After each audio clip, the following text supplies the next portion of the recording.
चंद्रयान और मंगलयान के successful launch के बाद इंडिया अब अंतरिक्ष के ऑपोजिट समुद्र की गहराई में जाने की तैयारी में है। जी हाँ, इंडिया अपने डीप सी मिशन के तहत समुद्रयान को लॉन्च करने वाला है। तो क्या है समुद्रयान, इसका पर्पस क्या है, ये कब तक लॉन्च होगा, इस व्हीकल की कैपेसिटी क्या है और इसे बनाने में कितने पैसे खर्च होंगे, जानेंगे ये सब। तो बने रहिए वीडियो के एंड तक। नमस्कार दोस्तों, मैं रविशंकर एक बार फिर से आपका स्वागत करता हूँ आपके अपने यूट्यूब चैनल स्मार्ट स्टडी में। मछली को संस्कृत में मत्स्या कहते हैं, इसलिए इस सबमरीन व्हीकल का नाम रखा गया है मत्स्या 6000। मत्स्या के बाद 6000 इसलिए लगाया गया है क्योंकि इस समुद्रयान को 6000 मीटर की गहराई में समुद्र के अंदर भेजा जाएगा। ये इंडिया का फर्स्ट मैन्ड ओशन मिशन है। इसे मैन्ड मिशन इसलिए कहा गया है क्योंकि इस समुद्रयान के अंदर इंसान जाएंगे। इंडिया के 3 साइंटिस्ट को 6000 मीटर समुद्र की गहराई में भेजा जाएगा। तो आगे बढ़ने से पहले आज के जनरल नॉलेज क्विज का सवाल है कि इंडिया के डीप सी मिशन में किस कॉन्सेप्ट को स्पेस एक्सप्लोरेशन की तरह कंपेयर किया गया है। अगर आप इसका जवाब जानते हैं तो हमें कमेंट्स में बताएं, देखते हैं कितने लोग इसका सही जवाब दे पाते हैं। तो चलिए अब जानते हैं समुद्रयान के इस मिशन के पर्पस के बारे में। इस प्रोजेक्ट का मेन काम है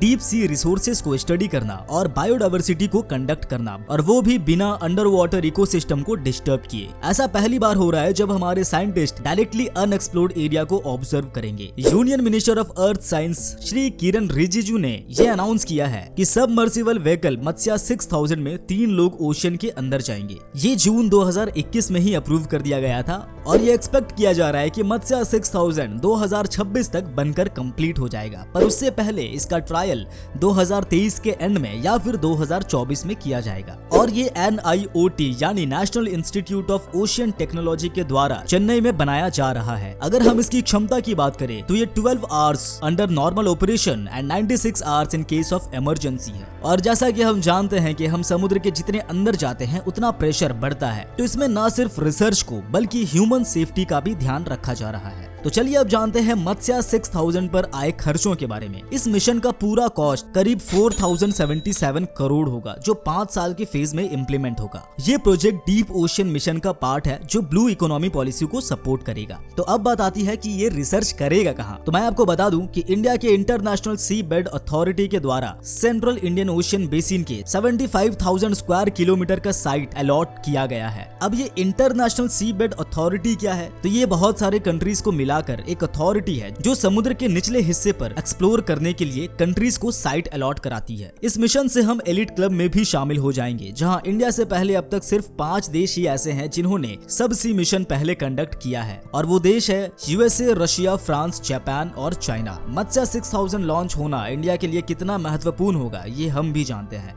क्योंकि ये हमारा पहला मैन्ड ओशन मिशन है। तो कुछ चैलेंजेस भी हमारे सामने आ सकते हैं, जैसे कि इसका सक्सेसफुल लॉन्च होना और दूसरा ह्यूमन सेफ्टी। दोस्तों, वीडियो की शुरुआत में मैंने आपसे एक सवाल पूछा था कि इंडिया के डीप सी मिशन में किस कॉन्सेप्ट को स्पेस एक्सप्लोरेशन की तरह कंपेयर किया गया है। अगर आपने इसका जवाब अब तक नहीं बताया है तो अभी कमेंट्स में बता दिया, और जो इनका जवाब नहीं जानते हैं वो मत्स्या 6000 को सपोर्ट करने के लिए कमेंट में जय हिंद लिख दे। और अगर आपको ये इन्फॉर्मेशन अच्छा लगा तो इस वीडियो को लाइक करें और हमें सपोर्ट करने के लिए चैनल को सब्सक्राइब करके बेल नोटिफिकेशन जरूर प्रेस करें। आज के लिए इतना ही, मिलते हैं अगले वीडियो में, तब तक के लिए नमस्कार।